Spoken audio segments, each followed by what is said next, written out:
The afternoon sun beat down on the quiet suburban street, the kind of place where nothing bad was ever supposed to happen. Margaret Doyle, 72, shuffled out of the corner bakery with a warm loaf of sourdough and a soft smile. Her silver hair gleamed under the light, her steps slow but steady. She had walked the same route every Thursday for 15 years. But this time, she wasn't alone. A black car rolled up beside her, window sliding down. The man inside wore a dark hoodie, face shadowed. "Hand over your purse," he barked, pointing a small handgun straight at her trembling hands. Margaret froze. Her heart pounded, her body went cold. The loaf slipped from her fingers, landing on the pavement. She whispered, "Please, that's all I have." The man snatched her purse, jumped back into the car, and sped off, tires screeching through the quiet neighborhood.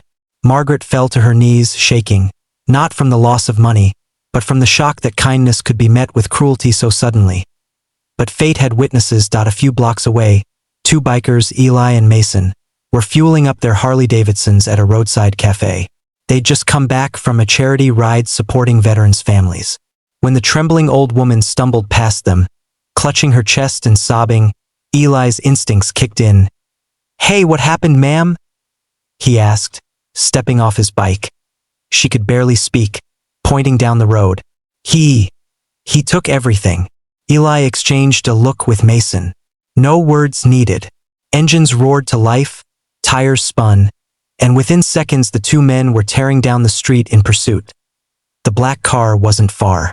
The thief had gotten caught at a red light, tapping the wheel impatiently. He never saw the bikes split around him like wolves closing in on prey. Mason pulled up beside the driver's window. "Hey, buddy," he said calmly. "You dropped something." The man turned, confused. That's when Eli yanked open the passenger door and grabbed the purse from the seat. "This doesn't belong to you," he growled. The man cursed, waving the gun, but the sound of revving engines drew attention. Pedestrians had already pulled out their phones. Sirens echoed in the distance. The biker duo didn't wait for applause. They roared away just as the police arrived, dropping the purse back into Margaret's shaking hands minutes later. "Those men, who were they?" she asked, her eyes wide with disbelief. "Local riders," the officer replied, smiling. "Always around when someone needs a hand." Margaret clutched her reclaimed bag, tears of gratitude filling her eyes. Inside, not a single dollar was missing. But tucked between her wallet and keys was something new. A folded napkin with a message scrawled in rough handwriting.